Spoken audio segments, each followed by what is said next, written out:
Évangile de Jésus-Christ selon saint Marc. En ce temps-là, les pharisiens survinrent et se mirent à discuter avec Jésus. Pour le mettre à l'épreuve, ils cherchaient à obtenir de lui un signe venant du ciel. Jésus soupira au plus profond de lui-même et dit : « Pourquoi cette génération cherche-t-elle un signe ?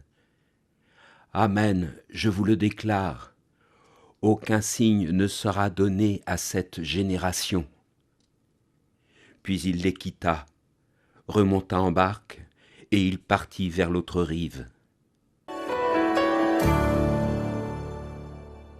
Le passage d'évangile selon saint Marc que nous venons d'entendre est d'une brièveté percutante. Il commence par une confrontation entre Jésus et les pharisiens, et il s'achève sur un départ précipité. Au centre de ce bref passage, il y a un détail physique qui m'interpelle, un détail presque sonore qui doit retenir mon attention aujourd'hui. Jésus soupira au plus profond de lui-même.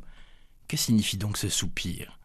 Jésus soupire car les pharisiens ne viennent pas pour l'écouter, mais pour le mettre à l'épreuve. Il demande un signe du ciel, comme si les guérisons, les pains multipliés et la parole libératrice de Jésus ne suffisaient pas. Ils veulent encore plus, toujours plus.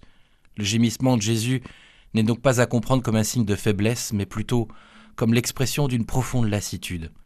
C'est le soupir de l'amour qui se heurte à un mur, le mur de la mauvaise volonté des hommes. Au travers de ce gémissement, Jésus nous fait comprendre que pour celui qui refuse de croire, aucun miracle ne sera jamais assez grand, aucune preuve ne sera jamais assez flagrante. Ce soupir, nous précise saint Marc, vient du plus profond de lui-même. En grec, le terme suggère un gémissement qui remonte des entrailles.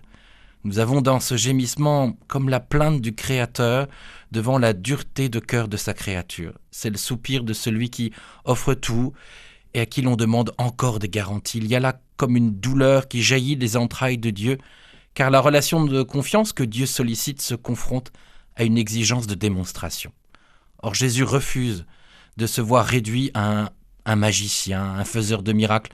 En disant « aucun signe ne sera donné », il protège la liberté de notre foi. La foi n'est pas une conclusion logique après une démonstration scientifique, c'est un élan du cœur vers une personne en qui nous savons reconnaître la présence de Dieu. Devant ce manque de bonne volonté, Jésus pose deux gestes. Il soupire et il part. Il les quitta, remontant en barque, et il partit vers l'autre rive. Ce départ brutal est comme un avertissement silencieux qui s'adresse à nous aujourd'hui. Quand nous enfermons Dieu dans nos conditions et nos « prouve-moi que tu existes », nous risquons de le voir passer son chemin. Frères et sœurs, Dieu ne s'impose jamais, il se propose. Il se propose à tous, mais il ne trouve pas d'ouverture. Alors il s'en va, nous laissant à notre propre solitude. Frères et sœurs, prenons soin aujourd'hui de ne pas faire soupirer le Seigneur par notre incrédulité. Cherchons plutôt à le faire sourire par notre confiance abandonnée.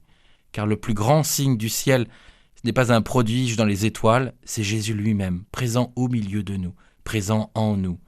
Que le Seigneur nous guérisse de l'aveuglement qui cherche le spectaculaire et oublie l'essentiel. Apprends-nous, Seigneur, aujourd'hui, à écouter les battements de ton cœur plutôt que de réclamer des preuves de ta puissance. L'évangile du jour était commenté par le père Nicolas Harel, curé de la paroisse Sainte-Marie du Val de Sèvres.